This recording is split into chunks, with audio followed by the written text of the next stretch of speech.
Jadi kalau kita ingin mengetahui, memahami keagungan Rasulullah Muhammad sallallahu alaihi wasallam, maka sudah barang tentu kita ini ngaji kitab Ad-Dibai, Barjanji, Dhiaul Lami, Simtud Duror, dan lain sebagainya. Kalau kita ingin mengetahui dan memahami sedikit keagungan Rasulullah Muhammad, maka sudah barang tentu kita ini ngaji kitab Diba, ngaji kitab Banjadiri, kitab Dhiaul Lami, Simtud Duror.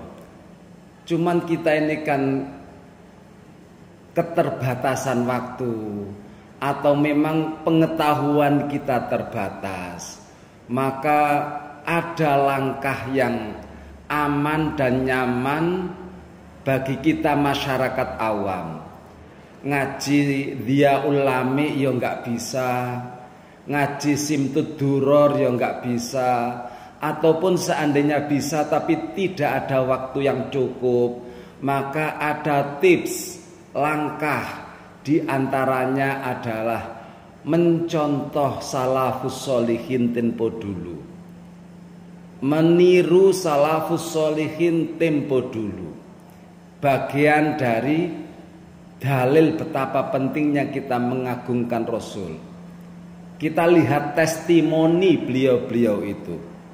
Satu di antaranya adalah Kiai Haji Asrori Al-Ishaqi Surabaya, yang terkenal jamaahnya Al-Khidmah. Di situ kalau sudah ada peringatan Maulid dan sejenisnya yang mengagungkan Nabi, di sana yang terlihat hanya satu warna putih laksana lautan, jilbab putih, baju putih laksana lautan.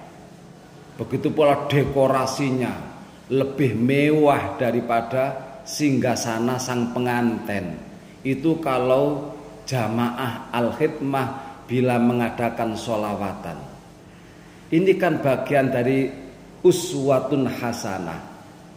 Testimoni kedua, ibu bapak sekalian, guru sekumpul Kalimantan. Beliau kalau sudah sholawatan lebih dari 2 jam non-stop, tidak tengok kanan, tidak tengok kiri, fokus konsentrasi 2 jam lebih beliau sholawatan. Ini kan pelajaran sekaligus uswatun hasanah bagi kita. Testimoni yang ketiga, kita kenal Kiai Haji Maimun Zubair. Walaupun kondisinya sudah lanjut usia, kesehatannya menurun, tapi kalau sudah ada sholawatan, apalagi saat mahallul qiyam, kendati pun secara fisik tidak memungkinkan untuk berdiri, beliau paksakan untuk berdiri ketika mahallul qiyam. Mengapa sampai begitu? Karena mengagungkan Rasulullah Muhammad sallallahu alaihi wasallam. Ini kan uswatun hasanah bagi kita. Testimoni yang keempat adalah Mbah Ut Pagerwojo. Beliau dalam satu riwayat, kalau terdengar ada sholawatan, beliau cari suara itu di mana dan beliau join dengan mereka, ikut sholawatan. Bahkan suatu ketika beliau naik pesawat, di tengah pesawat dia terbangan, sholawatan sambil menabuh terbang. Akhirnya petugas pesawat menegurnya, mohon maaf, jangan berisik, kasarane ngoten, hentikan terbangan peyaniki. Seketika pesawat berhenti di tengah awan, berhenti di atas awan. Akhirnya orang-orang terkejut dan panik. Di antara sang penumpang ada yang kenal, yang membaca sholawat itu Mbak Ut.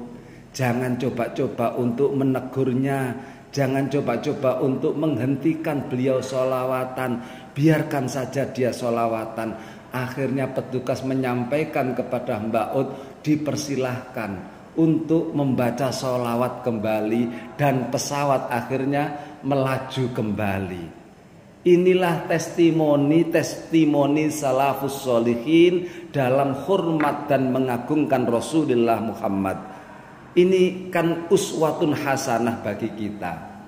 Maka dari itu kita yang awam ini maca kitab Dhia Ulami yo gak iso, maca Simtud Duror yo gak paham, Dibaan yo gak iso apa isine, akan lebih aman dan nyaman apabila kita mencontoh salafus sholihin, diantaranya yang kami sebutkan di atas dalam testimoni itu. Sehingga kita insya Allah kalau mencontoh beliau-beliau, insya Allah dijamin aman dan nyaman, daripada kita mencontoh ulama yang seringkali membid'ahkan sholawat, seringkali memusyrikkan peringatan Maulid Nabi, padahal mereka itu ngajinya hanya ketika pondok Ramadan saja. Tetapi beliau-beliau yang kami sebutkan tadi, kalau sudah ngaji ilmu agama tidak 1-2 tahun, tapi berpuluh-puluh tahun, sehingga menurut logika akan lebih aman dan nyaman apabila kita mengikuti salafus sholihin di dalam mengagungkan Rasulullah Muhammad sallallahu alaihi wasallam.